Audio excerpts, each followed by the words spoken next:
오늘은 시편 55편 말씀을 함께 읽었는데 다윗이 기록한 교훈시 이렇게 표현되어 있습니다. 다윗의 말쓰기를 이렇게 표현되어 있어요.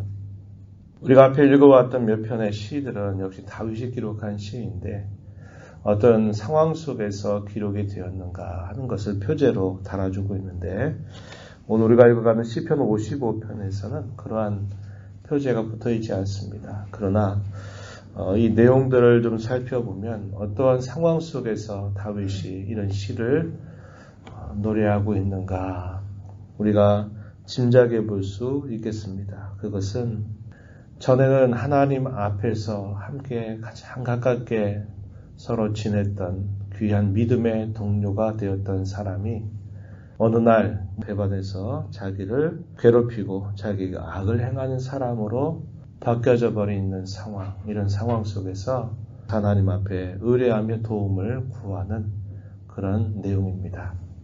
그래서 성경학자들은 아마도 이런 상황이 다윗의 생애 가운데서 그의 아들이었던 압살롬이 자신을 배반할 때 그와 늘 함께 있었던 그의 동료 아히도벨이라고 하는 사람이 있습니다. 이 사람이 자신의 편에 서지 않고 반역했던 압살롬의 편에 서서 다윗을 해하게 되는 이런 상황이 아니었을까 이렇게 추정을 하게 됩니다. 오늘 우리가 읽은 이 시의 내용들을 봤을 때도 다윗 개인의 개인적인 애가 혹은 비탄시라고 부를 수 있습니다. 세 부분 정도로 나눠볼 수 있겠습니다. 1절로부터 8절의 내용에서는 자신이 처해져 있는 다급한 상황 속에서 하나님께 구원해달라 호소하는 내용이 기록이 되고요. 중간 부분 9절로부터 15절의 내용에서는 배신당하게 된 그런 외적인 내적인 고통을 하나님 앞에 간절하게 호소하는 내용이 표현됩니다. 그리고 16절부터 마지막 절까지 내용에서는 참 그런 고통스러운 상황들 속에서 자신의 시선을 전능하신 하나님, 구원의 하나님께 그 시선을 돌리면서 하나님을 향한 확신과 결단이 노래되고 있음을 우리가 볼 수 있습니다. 먼저 1절로부터 8절의 내용에서 그가 위협을 당하면서 하나님 앞에 도움을 간구하는 내용이 소개가 됩니다. 그의 심정에 대해서 이렇게 표현해요. 2절 말씀 보면은 내가 근심으로 편하지 못하여 탄식합니다. 이렇게 고백합니다. 근심이 얼마나 컸는지 그의 심령의 평안이 다 빼앗겨 버렸고 깊은 탄식 속에 부르짖는 상황이 되었다고 말합니다. 17절 가서도 보면요. 그와 비슷한 표현이 주어지는데 저녁과 아침과 정오에 내가 근심하여 탄식합니다. 이렇게 고백합니다. 4절 말씀에 가서 보면요. 마음이 속에서 너무나 아파서 사망의 위협이 자신에게 미쳐 있다라고 고백합니다. 5절에 이어지는 말씀에 보면은 두려움과 떨림이 자신에게 이르렀다. 공포가 자신을 덮었다라고 이렇게 고백합니다. 근심, 또 심히 아파하는 마음, 두려움과 떨림, 공포가 자신을 에워싸고 있는 그런 상황 속에 하나님 앞에 간절하게 도움을 구하는 모습이 표현되어 있어요. 그는 할 수만 있다면 그 상황에서 피하고 싶은 마음이 있음을 고백합니다.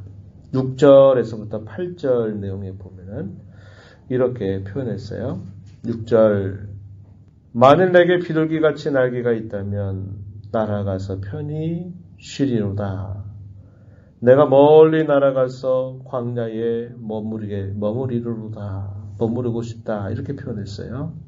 8절에 내가 나의 피난처로 속히 가서 폭풍과 광풍을 피하리라. 자신에게 이 상황에서 벗어날 수 있는 일이 있다면 차라리 내가 새가 된다면 내가 이 상황 속에서 멀리 날아가고 싶다라고 이야기합니다. 이 광야라고 하는 건 어떤 것일까요? 그가 많이 쫓겼던 그런 곳이 아니었습니까? 그럼에도 불구하고 그 광야는 하나님께서 언제나 자신을 도와주시는 그 현장입니다. 구원의 현장이고 하나님이 역사하시는 그 현장 속에 내가 피하고 싶다. 차라리 그곳에 가고 싶다. 위협이 있다 하더라도 언제나 도와주신 그 하나님의 손길이 함께하고 있는 그곳 광야로 가서 차라리 내가 거기서 쉬고 싶은 마음이 있다. 대적자들이 자신을 향해서 대적하는 그 행위를 비유적으로 8절에서는 폭풍과 광풍에 비유하고 있습니다. 그래서 그러한 폭풍과 광풍을 내가 피하고 싶다. 이런 마음을 표현하는 거죠. 우리도 그런 경험들을 살아가면서 합니다. 너무나 그 상황이 힘들고 괴롭고 고통스러울 때 차라리 그 모든 상황을 내가 떠나버렸으면 그 상황에서 내가 멀리 도피하고 싶어 하는 그런 마음이 우리 마음속에 들 때가 있는 것입니다. 다윗은 그러한 고통을 호소하고 있는 것입니다. 그러면서 그런 상황 속에서 하나님 앞에 도움을 간구하죠. 1절, 2절 앞부분에 보니까 하나님이여 내 기도에 귀를 기울이소서 내가 간구할 때에 숨지 마옵소서. 2절에 내게 굽히사 응답하여 주소서. 이렇게 하나님 앞에 도움을 간구하는 그런 자세를 갖습니다. 그가 이렇게 큰 고통을 경험하고 힘겨워하는 그 이유가 무엇인가 이제 이어지는 말씀 속에서 확인할 수 있는데 외적으로는 몇 가지 상황이 표현됩니다. 9절에서 11절까지 보면은 성내에서 강포와 분쟁을 보는 것. 10절에 성 중에는 제약과 재난이 있다는 것. 11절 가서 보면 악독과 압박과 속임수가 거리에 가득한 그런 상황을 하나하나 묘사합니다. 단순히 자기 개인적인 그런 상황이 아니다. 이거보다 더 큰 상황이다라는 것을 알게 해준다는 겁니다. 더 나아가서 그의 내면적인 그런 고통의 원인에 대해서 이야기해주는 말씀이 12절에서부터 14절까지 표현됩니다. 12절 말씀에 한번 보면은 나를 책망하는 자가 원수가 아니라 원수일진데 차라리 원수라면 내가 참았을 것입니다. 이렇게 말합니다. 나를 대하여 자기를 높이는 자는 나를 미워하는 자가 아닙니다. 미워하는 자라면 내가 그를 피해서 숨었을 것입니다. 누구라고 이야기합니까? 차라리 본래부터 원수라면 차라리 처음부터 다윗 자신을 미워하는 자였다면 그러니까 그럴 줄 알겠다 이 말이에요. 그런데 그러한 자가 아니라고 하는 겁니다. 13절 가서 보시면 그는 곧 너로다 나의 동료, 나의 친구, 나의 가까운 친구로다 이렇게 말합니다. 늘 자신과 함께 했던 사람, 신앙적으로 서로 의지하면서 인생길을 걸어왔던 그 소중한 사람이 어느 날 갑자기 원수가 되어버렸고 어느 날 갑자기 자신을 미워하는 자가 되어버려서 너무나 마음이 상하다. 이렇게 하나님께 고백을 드립니다. 왜 그가 동료라고 말하고 친구라고 말하고 가까운 친구라고 말하느냐. 14절에 보면은 이렇게 말하죠. 우리가 같이 재미있게 의논하며 무리와 함께하여 하나님의 집 안에서 다녔다. 이렇게 말합니다.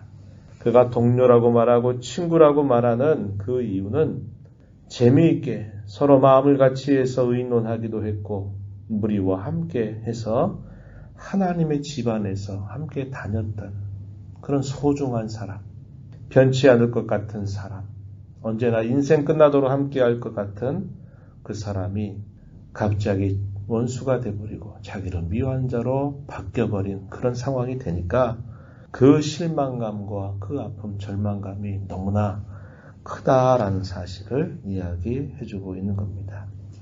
그래서 아까 이제 이런 상황들을 봤을 때, 다윗이 이러한 깊은 마음의 근심과 고통을 호소하게 되는 것이 단순히 자기 자신의 개인적인 문제만이 아니라 성내에서 어떤 강포와 분쟁이 일어나는 것, 죄악과 재난이 있는 것, 악독과 압박과 속임수가 거리 가득한 것은 대단히 큰 상황이라는 겁니다. 그가 나라를 다스릴 때 그를 대적해서 대적자들이 모반하고 대적자들이 악을 행하고 있는 그런 상황을 떠올려 준다는 거죠. 그리고 그의 내면적인 원인, 늘 가까이 있던 신앙 안에 있었던 가까운 친구, 동료, 그리고 함께 의논했다. 이 아이도벨이라고 하는 사람은 모략가입니다. 모략가. 다윗의 옆에서 그에게 지혜로 어떻게 할 것인가를 서로 말해주는 모략가였어요. 다윗의 친구였습니다. 그런데 압살롬이 아버지 다윗을 배반을 하게 될 때 이 아이도벨이 다윗 편에 서서 그 일을 막아주는 게 아니라 오히려 다윗을 대적하고 압살롬을 위하는 그런 걸음을 그가 따라가게 된 겁니다. 그러니 다윗의 마음이 얼마나 상했겠냐 이 말이죠. 원래부터 악인이었다면 악인이니까 그렇다. 원래부터 자신을 미워하는 사람이었다면 미워하니까 원래 그러니까 그렇다. 이렇게 하면은 받아들일 수 있겠는데 그의 곁에서 언제나 함께하였던 가까운 친구가 어느 날 갑자기 돌변해서 자기를 해하려고 하는 이런 상황을 맞게 되니까 그의 마음이 견딜 수 없는 상황이 되어버렸습니다. 그래서 다윗은 이렇게 말합니다. 15절 보면 사망이 갑자기 그들에게 임하여 산채로 수월에 내려갈지어다. 이는 악독이 그들의 거처에 있고 그들 가운데 있음이로다. 그는 이제 시선을 하나님께로 향합니다. 하나님을 향하여 또다시 구원의 은혜를 베풀어 주시기를, 그 고통과 절망 속에 있는 자신을 건져주시기를 간절하게 기도합니다. 16절에 보면 그가 하나님을 향해 부를 때 그 하나님 뭐라고 표현하느냐? 하나님은 구원의 하나님이다 라고 표현하고 있습니다. 16절 하반절 여호와께서 나를 구원하시리로다 이렇게 표현했어요. 17절에 가서 뒷부분에 보면 여호와께서 내 소리를 들으시리로다 이렇게 표현합니다. 하나님은 자신의 소리를 언제나 들어주시는 분이시다 이렇게 표현했어요. 또 18절 이어지는 말씀에 보면 생명을 구원하시고 자신에게 평안을 주시는 하나님이시다. 이렇게 다윗은 하나님을 고백합니다. 19절에 가서 보면 그 하나님은 옛부터 계시는 하나님이시다 라고 이야기합니다. 자신의 살아온 모든 삶 속에 언제나 예전부터 언제나 함께 계셨던 하나님 이렇게 그는 고백하죠. 22절에 가서 보면 또 그는 이렇게 고백하고 있습니다. 하나님은 의인을 붙들어 주신다. 의인이 이런저런 상황에 요동한 것, 흔들리는 것을 허락지 아니하시는 분이시다 라고 그는 하나님께 고백을 합니다. 22절 하반절에 이렇게 표현되어 있죠. 그가 너를 붙드시고 의인의 요동함을 영원히 허락하지 아니하시리로다 이렇게 표현합니다. 요동한다라는 말은 흔들린다 이 말이죠. 마음의 동요가 일어나서 걷잡을 수 없는 그런 상태, 이거를 요동한다 이렇게 표현합니다.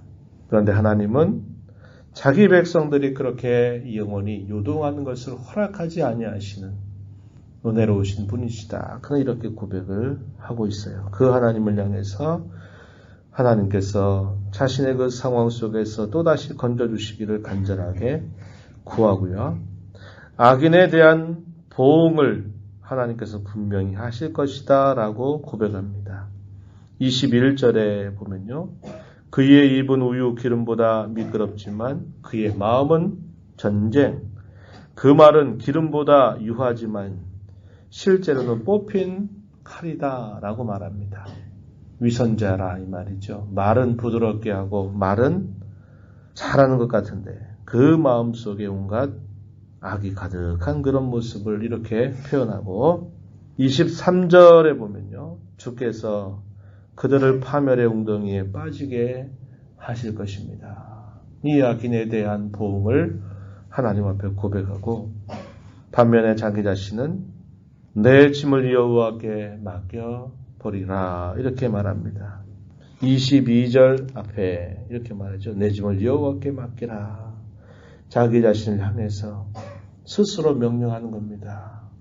네 무거운 짐, 이 마음의 이 괴로움을 오직 여호와께 맡겨드려라. 이렇게 자신을 향해서 명령하고요.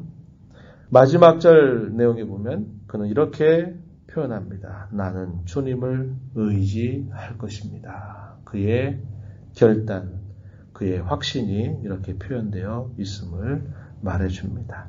이러한 상황이 그에게 너무나 큰 고통을 주었지만 그러나 하나님께서 이 압살롬의 반역과 또 그의 친구의 이런 모반, 이런 것들을 하나님께서 보시고 길지 않은 시간에 하나님이 그런 모든 상황을 종료하셨던 것을 우리는 다윗의 생애 속에서 기억하고 있습니다.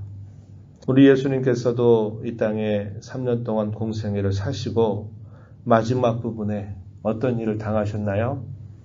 그의 사랑하는 제자들, 12명 모든 제자들에게 배반을 당하시는 일을 주님은 경험하셨습니다. 그러나 그런 배반 가운데서도 주님은 그들과 함께 하시겠다고 약속을 하시죠. 우리가 살아가면서 이런 일을 경험할 수 있습니다. 그래서 이 시편 속에 특별한 상황이 표현되어 있지 않아요. 다윗이 경험했던 그러한 고통, 그러한 아픔, 그러한 곤욕스러움, 우리도 인생 살면서 경험할 수 있다는 겁니다. 그럴 때 우리의 시선을 하나님께로 돌려서 하나님께 마음의 모든 괴로운 짐들을 다 맡겨드리고 우리 주님도 이 땅에 사시면서 가장 가까이 함께 했던 그 제자들로부터 배반당하시는 일을 경험하시면서도 그들을 품어주셨던 그 주님의 넓은 사랑을 우리는 기억하면서 우리가 이런 상황들 속에 처할 때마다 더 하나님을 바라보고 의지하고 사람에게 늘 궁극적인 신뢰를 두지 않는 자세를 가지고 우리는 하나님만을 오직 우리의 든든한 반석으로 여기며 하나님 섬겨가는 자세를 배워야 합니다. 이러한 삶을 우리 마음에 이런 교훈들을 가슴에 잘 해서 믿음의 걸음을 잘 걸어가는 우리 모두가 되기를 진심으로 바랍니다. 하나님 아버지, 이 새벽 시간에도 저희들을 불러주셔서 오늘도 말씀하시는 주님의 음성을 듣게 하시고 우리 인생을 살아가면서 우리가 뜻하지 않은 괴로움, 곤란, 당혹스러움, 큰 근심 가운데 빠지게 될 때 우리의 시선이 하나님을 향할 것을 저희들에게 일깨워 주심을 감사드립니다. 우리 사람은 의지의 대상도 신뢰의 대상도 궁극적으로 될 수 없음을 언제나 기억하고 우리의 참된 의지가 되시는 하나님, 우리에게 참된 신뢰가 되시는 하나님만을 신뢰하며 바라보며 나아가는 저희들의 모습이 되게 하여 주옵소서. 때때로 저희들의 삶 속에서 순간적으로 우리의 마음이 흔들릴 수는 있지만 의인의 요동함을 영원히 허락지 아니하시는 하나님, 우리의 짐을 내게로 맡기라고 언제나 초대하시는 그 하나님이 언제나 우리의 곁에 계심을 기억하고 늘 하나님만 의지하며 바라보는 신앙의 걸음을 걸어가는 저희 모두가 되게 하여 주옵소서. 은혜의 보호자 앞에 나와서 아버지의 은혜를 간절하게 구하는 모든 심령들을 용납하시고 간구의 길을 기울여 주시며 응답하여 주시옵소서. 예수님 이름으로 간절히 기도하옵나이다. 아멘.